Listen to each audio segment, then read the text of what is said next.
Hey everybody, welcome back to Big Red EDC. First and foremost, I just want to wish you all a happy and prosperous new year.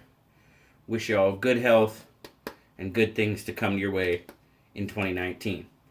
Now, in full disclosure, I am actually recording this on New Year's Eve, but you won't see it till New Year's Day.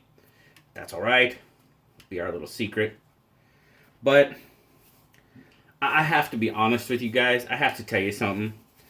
I just spent probably the last hour on Facebook Messenger chat with John from Grateful Panic, Jack FarmBoy, Justin from Blue Collar Survival, JR from the Sharp Spot Facebook page.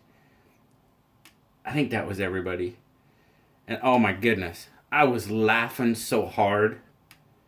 And the crazy thing about it is I don't think any of us have ever met the other one face to face. But that just goes to show you what this community is all about. Oh my goodness, I was laughing. I don't know if anybody else was laughing, but I was laughing my butt off. We're just having a good time. It's New Year's Eve.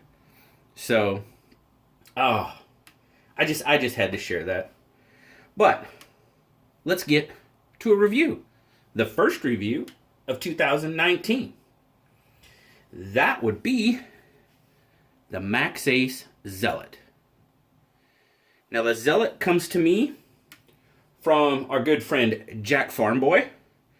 He started a knife pass around with the Zealot and this pretty cool Maxace 2 lightweight. Now I've already done a lightweight review, but when I'm done talking about the Zealot, I'm going to talk about it just for a little bit. But anyway, the star of our show today is the Maxace Zealot. Now as you can see here, you got some pretty cool jade G10 scales over a stainless steel frame. Jade G10 backspacer. And you've got some pretty good texturing, milling on the G10, which really helps out with the grip. You got some pretty good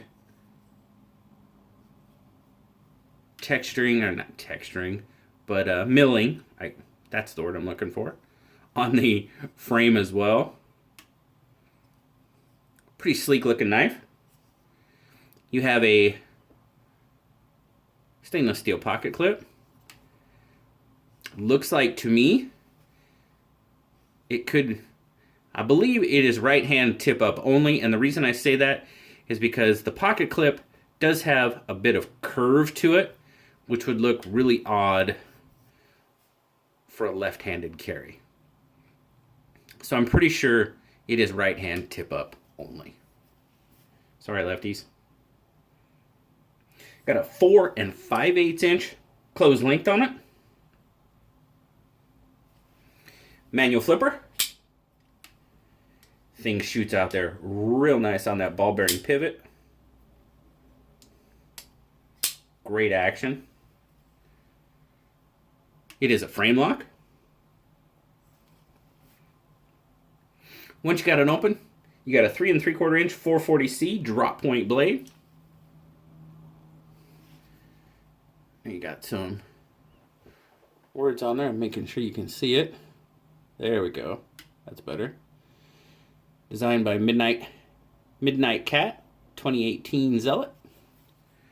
And on this side, you have the Maxace logo. Stonewashed finish with a 3 1/2 inch cutting edge. 8 1/4 inch open length on it. Now the Maxace is made in China. Let's get some specs on this guy. If you hear stuff blowing up in the background, I think they're shooting off fireworks. Or they were a little bit ago anyway. Here you go. 144 grams. 5.1 ounces. A little bit on the heavier side for an EDC knife, but I'll tell you guys, when I was carrying this, it wasn't heavy in the pocket at all. Really, really nice. Really easy carry, for sure. Let's see here. As far as width go, we're looking at 0.52. So it's just a little bit above that half an inch sweet spot that a lot of people like. Not bad. At the absolutely widest point in the pocket, you're going to be looking at about 1.29, 1.3 inches. So not really too bad at all. Like I said, it wasn't cumbersome in the pocket due to weight or due to size or anything like that. It was a very easy carry.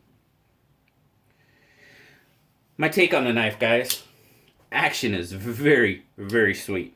I'm digging it. The jimping on the flipper, you see there.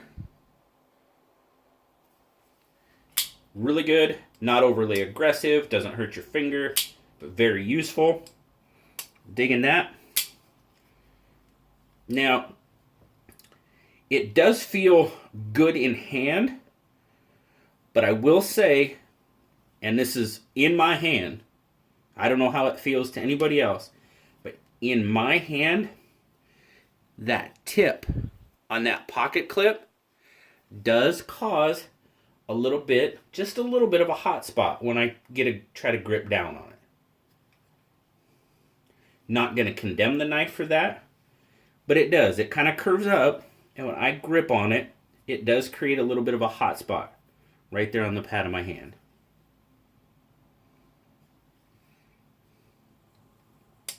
Like I said, ultra smooth action. That knife jumps out of there. Really, really sweet knife. Now, Blue gives it an 8. He really likes the knife. I will have to be honest that the jade scales, I'm not a huge fan of the natural jade scales. Just not really for me. And no, I'm not saying it has to be red or anything like that. It's just, I've seen a lot of the jade knives, and it just doesn't really catch my eye. You know what I mean? I wouldn't go out and buy a knife for myself that had jade scales on it. That's just me. But it is a pretty good looking knife. Now, this knife sells on White Mountain Knives for $50. Now, like, it is a Chinese ball bearing knife, 440C stainless steel. 440C is not a bad steel when the heat treat's done right. Not at all. $50. In this day and age, with what Ganzo or what Firebird is doing with D2 and ball bearings, you know, I think $50 is a little bit much for this knife. You know, I'm not gonna condemn it for the price, but it's on the high end anymore. You know, a lot of these knife companies, especially Chinese knife companies, are doing some pretty good stuff with steels and ball bearing pivots for a lot less money. But there you go, guys. That's been my review of the Maxace Zealot.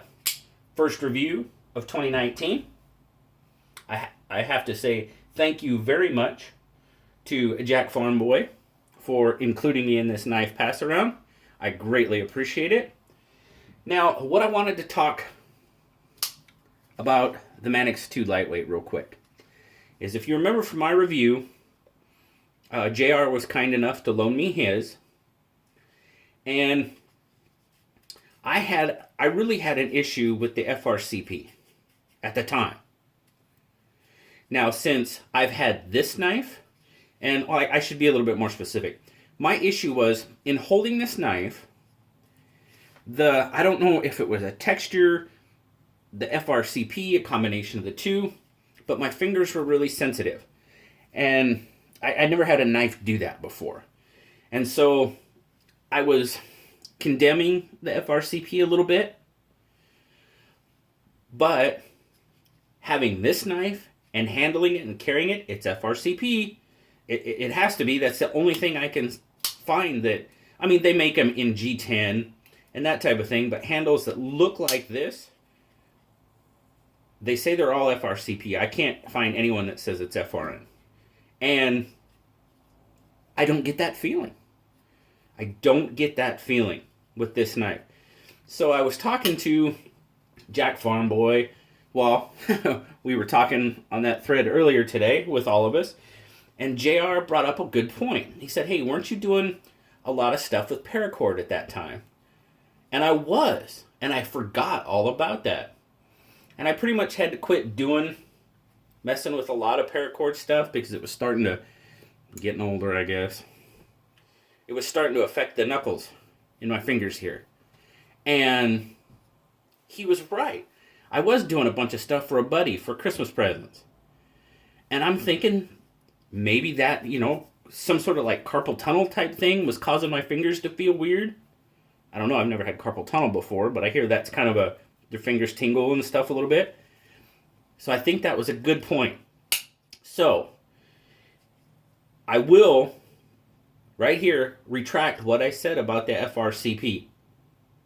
Because this knife I had no issues with whatsoever. And overall, it's a pretty good knife. I am still not, excuse me, I am still not really a fan of that lock. That's just, I apologize for the FRCP. I can't apologize for that. Just not crazy for that one. But anyway, I just wanted to say that. I appreciate y'all for watching. Like I said, I hope you have a fantastic, wonderful, prosperous, healthy, anything good that can happen to you in 2019. I really hope it does, guys. Thank you so much for watching. As always, like, subscribe. Please leave me a comment. I love talking to y'all, and I'll talk to you later. Bye-bye.